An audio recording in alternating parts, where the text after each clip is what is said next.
A continuación, Minuto a Minuto.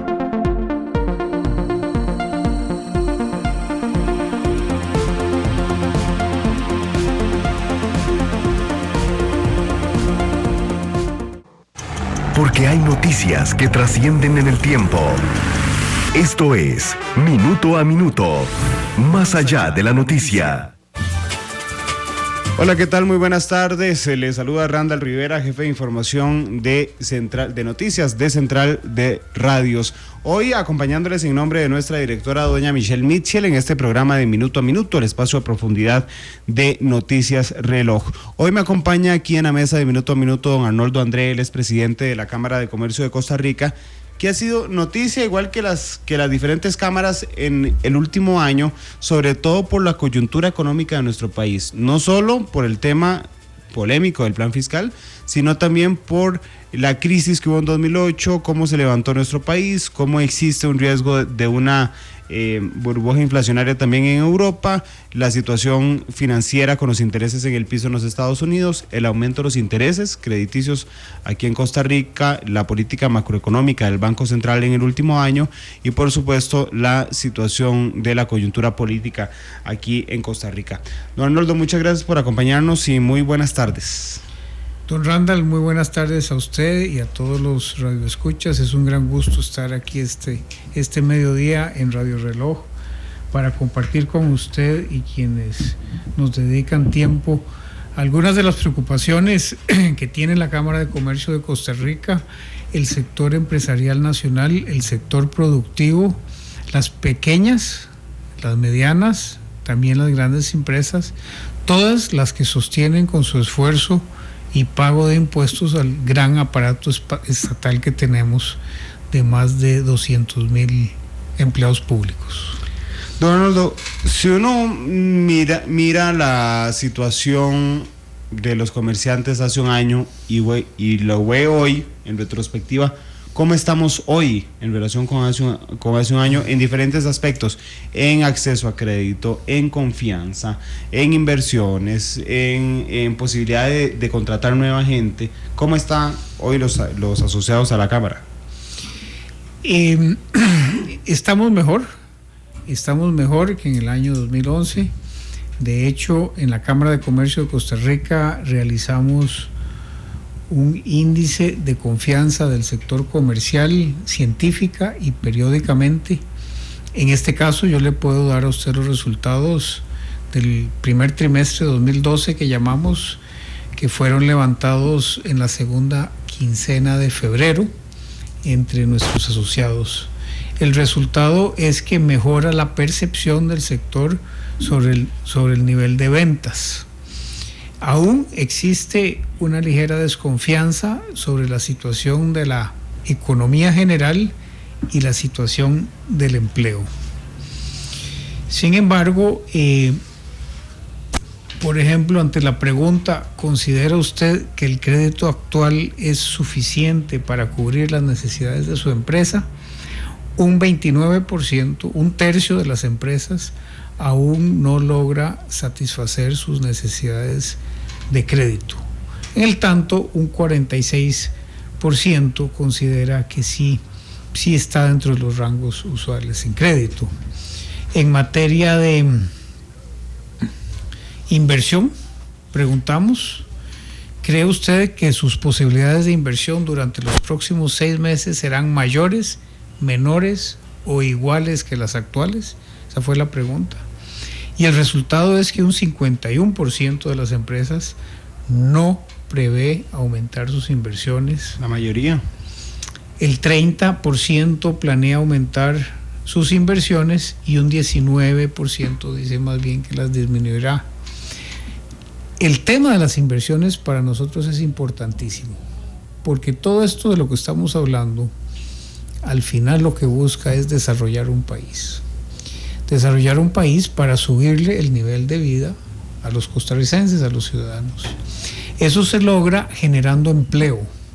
En el tanto logremos generar empleo, puestos de trabajo buenos, vamos a tener éxito en una mejor distribución de la riqueza que generamos. Pero para generar empleo requerimos de inversiones. ¿Qué significa invertir? que usted o yo o vamos a pedirle un préstamo al banco o vamos a sacar nuestros ahorros del banco y pedirle a nuestros amigos sus ahorros para iniciar o ampliar un proyecto. Para invertir, entonces hay que arriesgar. Hay que arriesgar endeudándose y dando garantías, o hay que arriesgar sacrificando ahorros seguros. Y eso lo vamos a hacer, don Randall, usted o yo o cualquier empresario, únicamente en un entorno de confianza. Un entorno que me permita a mí hacer proyecciones de mediano y largo plazo. Y ese es el entorno de confianza por el cual estamos luchando, donde el gobierno tiene una altísima responsabilidad y las condiciones macroeconómicas en brindarnos ese entorno de estabilidad, de confianza para lograr la inversión, así la generación de empleo y así la distribución de riqueza. En este momento hay confianza, don Arnoldo. Bueno, vamos a ver si le contesto dentro de un ratito, cuando veamos todas estas variables, cuando veamos temas de seguridad jurídica, de resoluciones judiciales contradictorias, de leyes que cambian constantemente, de impuestos que alzan los costos de transacción suyos y míos. Es la lucha de las cámaras, convencer al Estado en sus distintos poderes, ejecutivo, legislativo, judicial, de fomentar condiciones estables que generen confianza, que facilite la inversión y así la generación de empleo.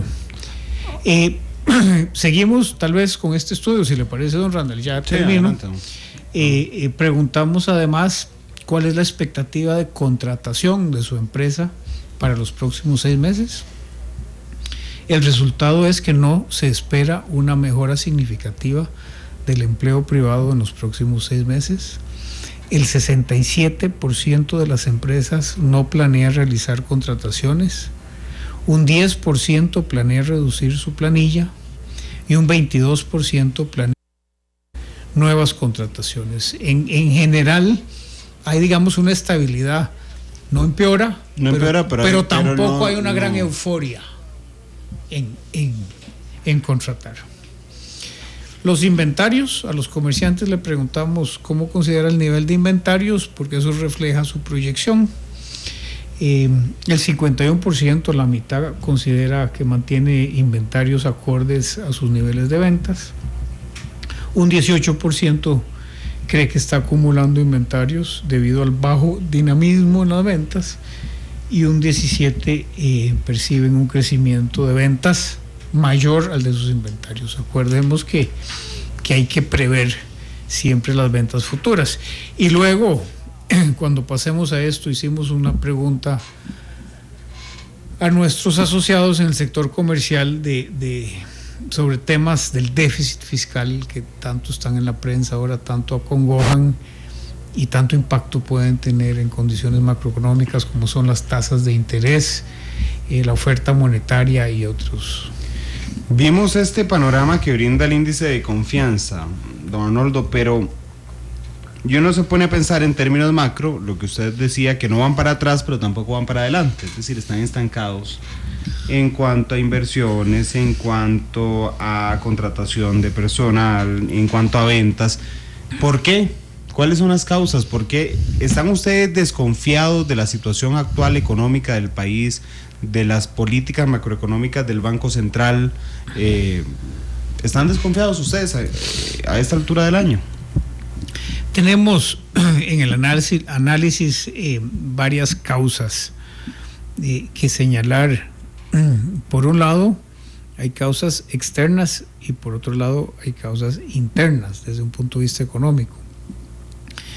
La crisis mundial del 2008, recuerdo el 15 de septiembre de 2008, yo estaba de casualidad en Puerto Viejo de Limón viendo la televisión ese día feriado cuando se caía el imperio de Lehman Brothers, y es como que el día que marca el inicio formal de esa gran crisis que se posterga en el 2009. Eso desaceleró la demanda de las economías en bienes y servicios, impactó entonces negativamente las exportaciones costarricenses. El país no pudo colocar, como lo venía haciendo, todos sus productos exportables, y entonces, claro, al bajar las empresas nacionales su nivel de ventas, en este caso las ventas internacionales, se afectan todos los índices, se contrae el empleo, se contraen los flujos, se contraen las inversiones. Eso en este momento, y ahora que usted y yo hablamos, en esta semana se han publicado que ha cambiado, por lo menos en Estados Unidos. En ese momento hubo una respuesta del gobierno. En 2008, cuando vivimos esa crisis mundial, hubo un plan, el plan Escudo de don Oscar Arias, ayudó a evitar lo que podría haber sido una caída estrepitosa en cuanto a no solo a exportaciones, sino a ventas de ustedes, que finalmente los comerciantes de lo que viven es de las ventas que logran, don Arnoldo. Efectivamente, el gobierno diseñó ese plan para contener un poco los efectos de esa crisis internacional. Y lo logró. Denominado Plan Escudo. Mitigó en cierta forma efectos inmediatos, como fue que cayera abruptamente el nivel de empleo en el país, pero creemos y estamos seguros, y así coinciden muchísimos analistas, en que fueron medidas que ahora resultan equivocadas. ¿Por qué? Porque lo que el gobierno del señor en los últimos años fue aumentar en forma permanente la planilla del Estado, el número de empleados públicos y el nivel de remuneración de los empleados públicos y otros egresos del Estado. De tal forma que fue un aumento de gasto público permanente hacia el futuro, en lugar, por ejemplo, de haber decidido hacer más obra, más infraestructura. Si se hubiera decidido en ese momento, que era más temporal, endeudarse, por ejemplo, para construir puentes, construir carreteras, construir edificios, construir puertos, hubiese sido una inversión pública que mitiga el efecto, logra su cometido, pero no se proyecta en el futuro. Ahora tenemos más de 200,000 funcionarios públicos, exactamente el mismo número más o menos de trabajadores en el sector comercial, que son unos 203,000 según datos de la Caja, distribuidos en 15,000 empresas del sector comercial. Bueno. Ahora, no solo fue un aumento en el número, sino en el aumento en el gasto, el aumento en el monto de las remuneraciones fue también mucho más generoso con el sector privado. Y en la actualidad, en este gobierno del último año, que para nadie es un secreto, Arnold, hace poco tuvieron un enfrentamiento en prensa, por decirlo de alguna forma, entre usted y la presidenta Chinchilla, hablando específicamente del tema del plan fiscal. Y la presidenta le reclamaba que en tiempos de bonanza no habían sido solidarios, y ahora en tiempo, digamos, de déficit fiscal, pues tenían que ser solidarios. ¿A qué vino eso? Si con el plan fiscal vimos un montón de cámaras desfilar por casa presidencial y todas sacaban alguito de lo que intentaban negociar, pero la Cámara de Comercio sigue oponiéndose férreamente al plan. Don Randall, fue la semana pasada, hace 2 semanas, en donde a raíz de estas mismas manifestaciones que estamos dando aquí y estos mismos estudios en números, en alguna conferencia de prensa, la señora presidenta, a quien respetamos y admiramos por su valentía, se refirió en algunos términos tal vez emotivos en ese momento respecto de la Cámara de Comercio, tildándola de la eterna enemiga del plan fiscal, diciendo que ella no estaba ahí para que le estuviéramos dando lecciones de gasto público, y que el sector comercial, dijo ella además, se había beneficiado de la relativa estabilidad del tipo de cambio del colón respecto del dólar, y que no necesariamente había trasladado esas ganancias o esa estabilidad hacia los precios internos. Nosotros contestamos a la presidenta en una carta privada dirigida a ella porque consideramos que el tema no debía escalar en ese momento por medio de la prensa, sino había que contestarle con los argumentos que siempre hemos esgrimido. ¿Y por qué esto? Porque es cierto que todas las demás cámaras, posiblemente legítimamente o ilegítimamente, desfilaron por Zapote y negociaron algunas condiciones especiales para su sector dentro del paquete fiscal. Y Cámara de Comercio no lo hizo, porque es una que ha venido consecuentemente diciendo que antes de que nos pidan más plata debemos revisar primero el gasto y la forma de recaudar los impuestos actuales. Recordemos que hay índices de evasión fiscal hasta del 70% y del 30%, dependiendo si es el impuesto de renta o el impuesto de ventas, así dicho por la Contraloría General de la República. Recordemos que son 520 empresas, los grandes contribuyentes, los que aportan prácticamente el 90% del impuesto de renta. Entonces, siendo que nosotros defendemos el sector formal, o sea, el sector que correctamente opera y correctamente paga sus impuestos, paga la caja del Seguro Social, consideramos que si se revisa la recaudación de los impuestos ya existentes, si se revisa el gasto público para, primero, eliminar el gasto superfluo, el gasto que se repite, y dirigir los recursos que se tienen a los sectores prioritarios de la economía, como lo son educación, seguridad pública, salud, justicia, infraestructura, creemos que el déficit fiscal, o sea, la diferencia entre ingresos y gastos, así de simple, puede corregirse, puede reducirse. Y si aún así no se ha logrado, pues claro, en forma solidaria se debe aportar en virtud de una solidaria.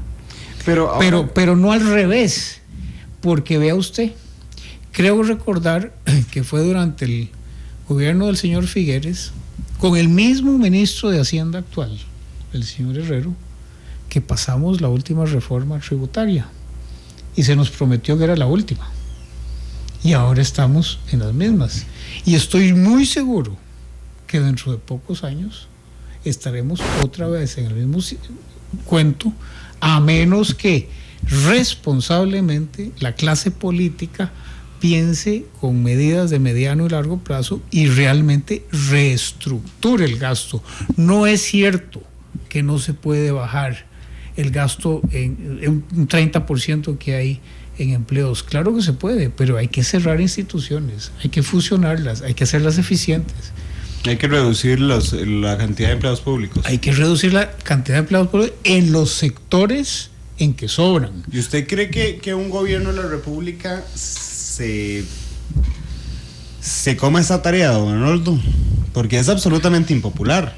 Mire, yo he conversado con distinguidos señores políticos del Poder Ejecutivo y del Poder Legislativo, con esta misma conversación que estoy sosteniendo con usted, don Randall.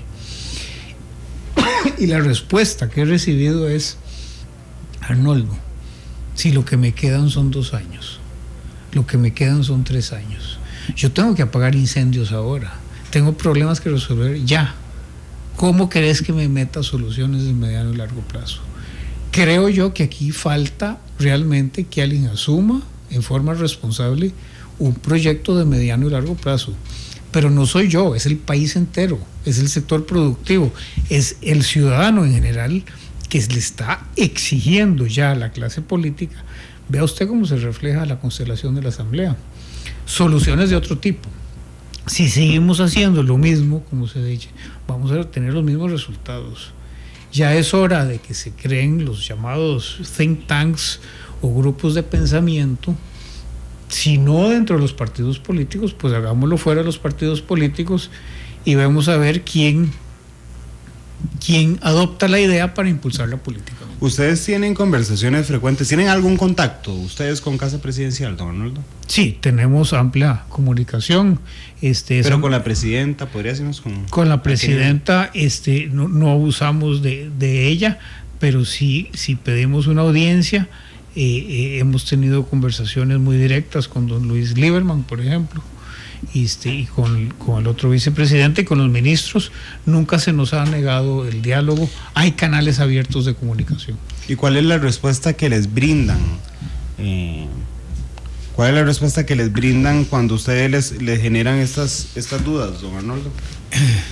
Como le estaba diciendo, consideran que las urgencias son para resolverlas ahora con esta serie de proyectos que están presentando, y muchos consideran que el término de 4 años o la estructura política actual no les permite, no les da espacio, no les da oportunidad de pensar y programar y ejecutar medidas de mediano y largo plazo.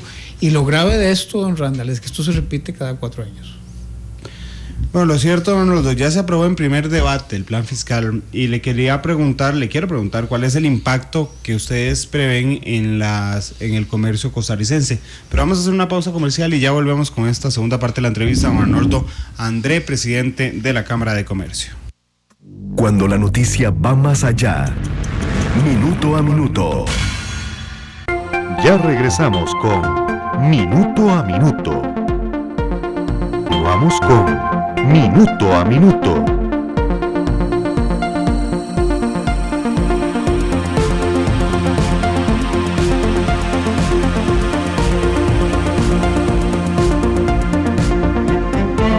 Cuando la noticia va más allá, Minuto a Minuto.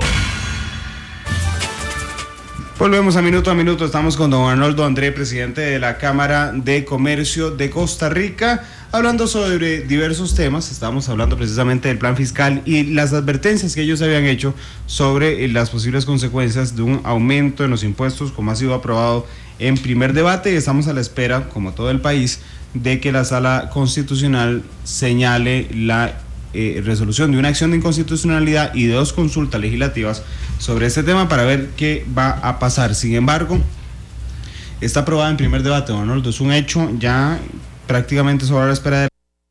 ¿Qué impacto prevén ustedes con el plan fiscal en el comercio?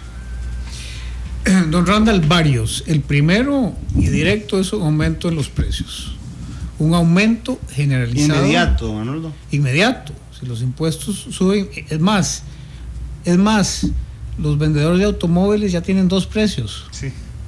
Con paquete y sin paquete. Para que vea usted lo inmediato que es. Bueno, en Expo Móvil se calculaban así. Para que vea usted lo inmediato que es, que antes de que esté en efecto ya hay 2 precios. Y eso se va a dar en toda la economía. Y se va a dar también en la canasta básica. Porque en la canasta básica se integran servicios como transporte, como combustible, como electricidad, como otros insumos, como sueldos, que arrastran el aumento de los impuestos. Entonces, sobre todo el primer año va a ser el impacto más fuerte, va a reducir la capacidad de compra generalizada de los costarricenses, porque los bienes y servicios van a ser más caros. El segundo impacto que prevemos, y dependiendo cómo se reglamente, va a ser una complicación grande en todos aquellos rubros que han sido cubiertos por el impuesto de ventas y ahora lo estarán por el impuesto al valor agregado. Que son los servicios prácticamente. Me refiero principalmente a los servicios. ¿Servicios de quién? Para que los radioescuchas lo puedan visualizar.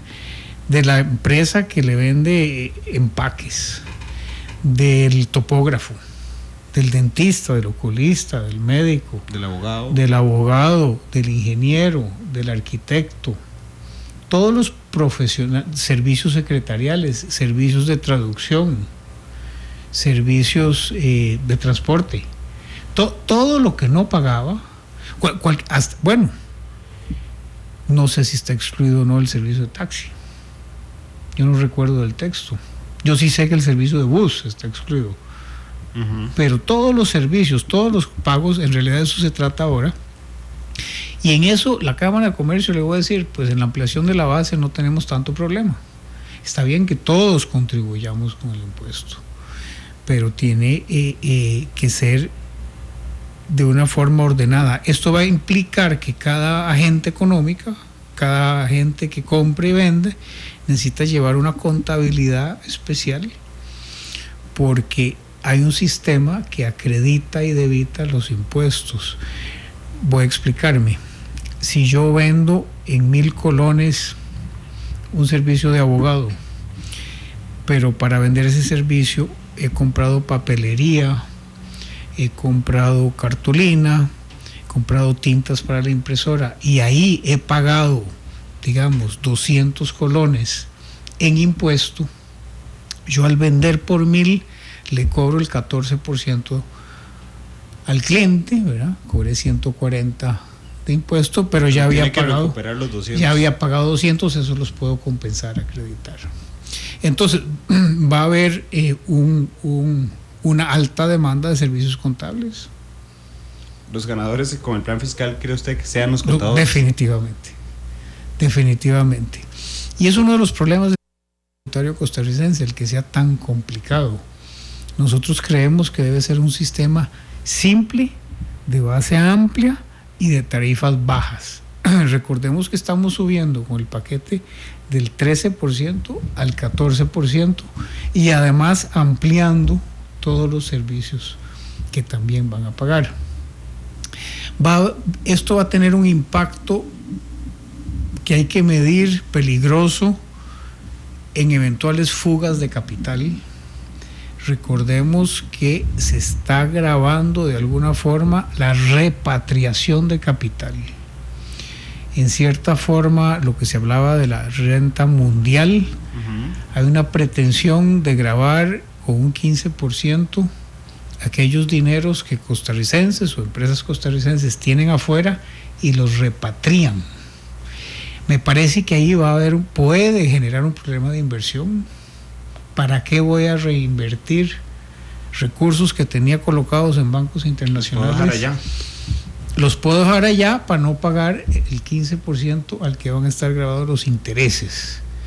Recordemos que ahora los rendimientos bancarios, los alquileres, los dividendos, todo lo que llaman ingreso pasivo, que es de colocaciones, va a estar grabado con un 15%, incluyendo el impuesto a las ganancias de capital. Antes, si usted compraba un lote en 1,000, lo dejaba 10 años y después lo vendía en 3,000, esa diferencia no pagaba impuestos. Con la nueva ley, usted va a tener que pagar impuesto a esa ganancia de capital. Todo esto va a necesitar una reeducación cultural tributaria nacional, y el Ministerio de Hacienda va a tener que hacer un grandísimo esfuerzo en educarnos, porque imagínense que si los ministros mismos incumplen o cumplen mal con sus obligaciones tributarias, como ha quedado demostrado por publicaciones de ayer y hoy, donde altos políticos no le han prestado gran atención a ciertas formalidades, ahora con esta nueva complicación, el ciudadano corriente, ¿dónde queda? Don Arnoldo, hay sectores, de hecho la presidenta pareció sumarse con esas declaraciones de las que hablábamos hace un rato a esta posición de gente que dice, bueno, es que es justo ahora que ustedes compensen, digamos, algo al Estado en cuanto a una situación económica tan difícil, cuando se beneficiaron de la diferencia en el tipo de cambio en el 2008-2009, con el cambio de sistema de evaluaciones a bandas y con la caída del precio del dólar. ¿Esto es cierto? ¿Se beneficiaron ustedes de esta coyuntura en tipo de cambio y sobre todo trasladaron ese beneficio a los precios? El que el colón se aprecie, o sea, el colón valga más frente al dólar, significa que con los mismos colones yo puedo comprar más dólares. Con los mismos colones yo puedo comprar más bienes importados. Entonces, el beneficio general de la apreciación del colón es para toda la población, porque con los mismos colones voy a comprar más en el extranjero. Una ley que entró a regir ayer, la ley antitabaco, que tiene repercusiones comerciales, pero sobre todo, don Arnoldo, quería preguntarle si usted cree que tiene repercusiones también en hábitos de consumo, es decir, que la gente, por ejemplo, deje de ir a restaurantes o deje de ir a un bar para comprarse las cervezas, tomárselas en la casa y poder fumar en la casa donde no podrá fumar en el bar. ¿Qué cree usted? ¿Cuál impacto tendrá la ley antitabaco, que ya es un hecho en el comercio costarricense, don Arnoldo? Yo creo, y en la Cámara de Comercio creemos, que la ley antitabaco sí va a tener un efecto adverso en ciertas conductas de consumo de la población fumadora sobre todo.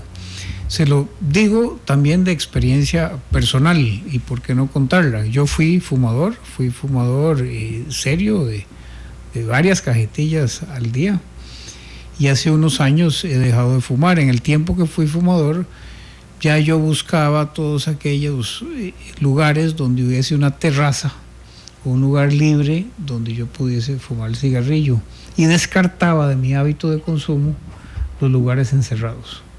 Ahora que he dejado el cigarrillo, y debo decir, ha sido una buena decisión, estoy contento, pues ya no me importa, y gané una libertad de poderme sentar en un lugar donde quiera, sea cerrado o abierto. Y también entiendo que estorba a los no fumadores el hábito de fumar y que el humo le llegue a ellos. Por eso, para mi gusto personal, yo habría dispuesto que los restaurantes, bares y demás establecimientos donde se reciba clientela, privados o públicos, destinen un área exclusiva, excluyendo cualquier posibilidad de humo para los no fumadores, para que los fumadores puedan ahí fumar, que sigue siendo un producto lícito. El tabaco no ha sido legal, prohibido, es un producto legal. La ley es fuerte en el sentido de excluir toda posibilidad de que un hotel, por ejemplo, un restaurante o un bar le destine algún lugar a los fumadores. No solo eso, el impacto del aumento en el precio de golpe, en lugar de haber sido progresivo, como pudo haber sido, podría provocar nuevamente una oleada de contrabando de tabaco, como ha sucedido, por ejemplo, en Panamá y en otros mercados al introducir estas leyes antitabaco.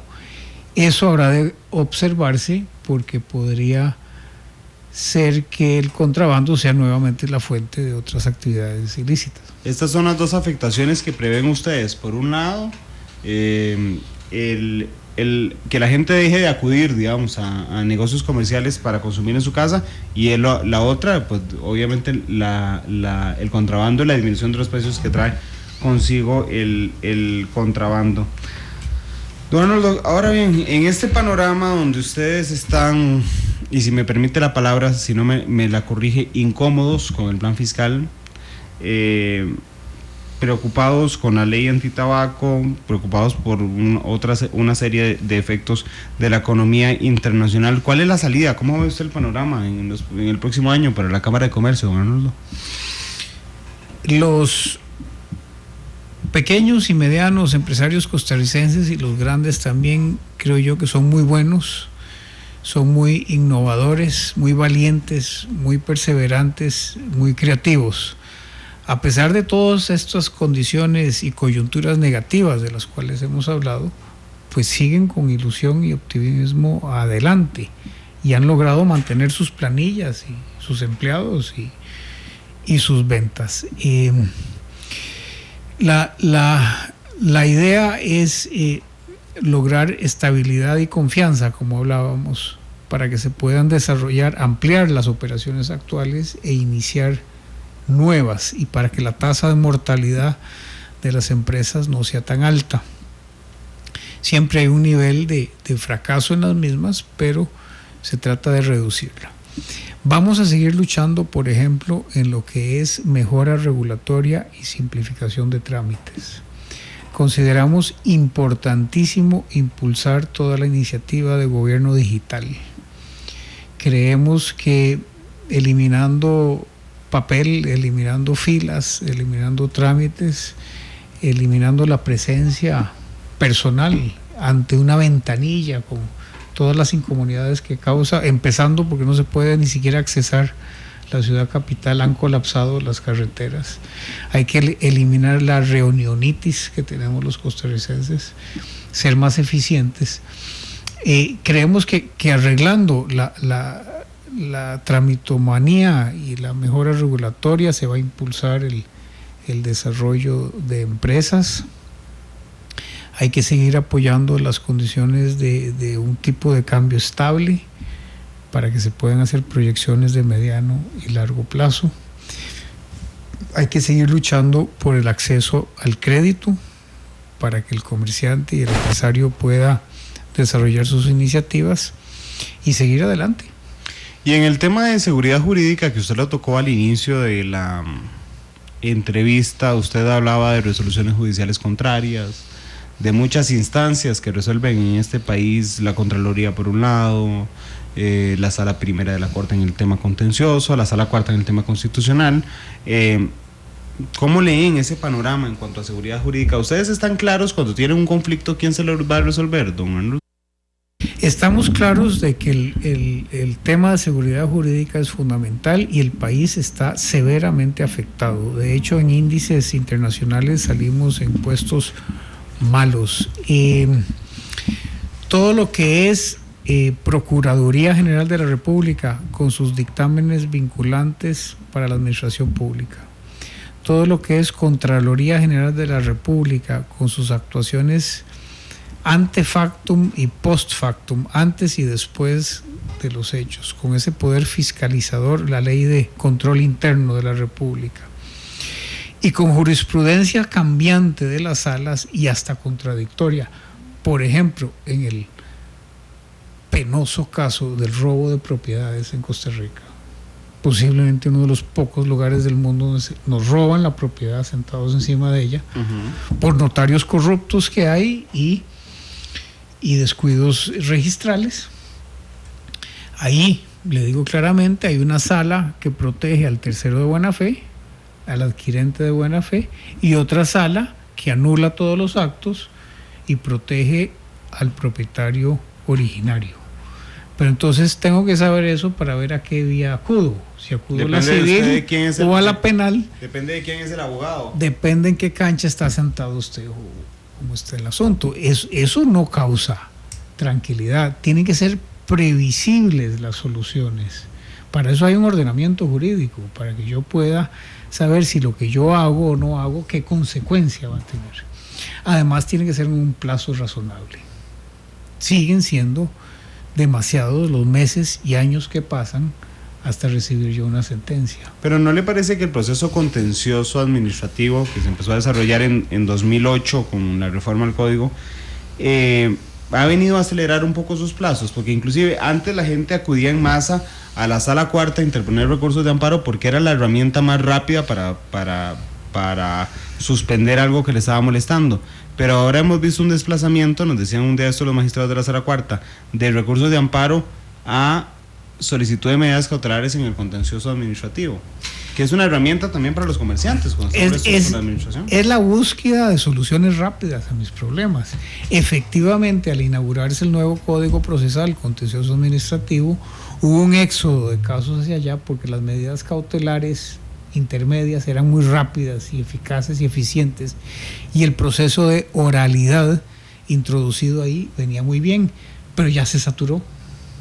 Ya está igual que el resto. Ya está similar al resto, y justamente era porque la gente acudíamos a la Sala Constitucional, porque resuelve mucho más rápido que otros tribunales. Es esa sed y ese hambre del ciudadano porque se resuelvan sus problemas, pero que se resuelvan rápido, ¿verdad? ¿De qué me sirve a mí estar 10 años litigando y esperando una resolución? De nada. ¿Usted conoce algún caso como presidente de la Cámara de gente que ha congelado su inversión por no tener el panorama claro en plan fiscal, por ejemplo, que ahora sabemos que está aprobado en primer debate, pero no podemos contar con que van a aumentarse los impuestos porque hay 2 consultas y una acción en la Sala Cuarta, y entonces o resuelven la acción y podemos tardarnos aquí un año más en la espera, o resuelven las consultas y duramos solo 30 días esperando. Esa inseguridad jurídica, ¿y qué es lo que va a pasar? ¿Conoce usted algún caso donde haya generado un freno en las inversiones? Usted menciona un ejemplo, yo le puedo dar muchos más casos sonados. Las Cruzitas, se otorga licencias de explotación y luego se revocan. Caso Malone Oil, se otorgan contratos de exploración y luego se revocan. Caso de zonas francas, primero se dice que pueden venir a invertir sin pagar X impuestos, ahora la nueva ley las va a gravar a partir del año 2015. Hay muchísimas contradicciones que en las grandes inversiones, por ejemplo la de terminal de puertos, sí llevan al inversionista a cuestionarse o a buscar seguros internacionales, por ejemplo del Banco Mundial, ¿diga?, para asegurar el riesgo político y el riesgo país, y eso encarece las inversiones. Hay gente que se ha cansado del trámite en Costa Rica y de la variación, y pues sí hay gente que ha vendido y no ha vuelto, y hay gente que ha decidido no ampliar sus instalaciones en virtud de esa inseguridad jurídica. Don Arnoldo, cumplimos 54 minutos ya de programa, agradeciéndole su presencia hoy aquí en Minuto a Minuto, con este intermedio que tuvimos también de la información desde Casa Presidencial sobre el ministro de Hacienda. Y recordarle, si usted no pudo escuchar esta entrevista, recuerde que en pocos minutos estará disponible en nuestra página de internet www.radioreloj.co.cr. Ahí estará en el podcast, en MP3 en cualquier momento, para que usted la descargue o la escuche en línea. Y esta noche en Canal 2 a las 10 en punto, en CDR, la imagen de la radio, podrá también observar esta entrevista aquí desde los estudios de Noticias Reloj. Muy feliz tarde.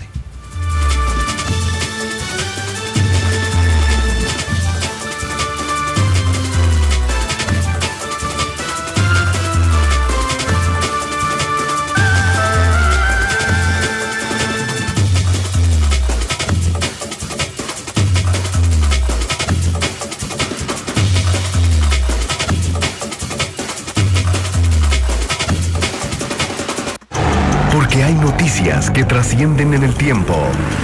Escuchó usted Minuto a Minuto. Más allá de la noticia, con Michelle Mitchell. Lo esperamos.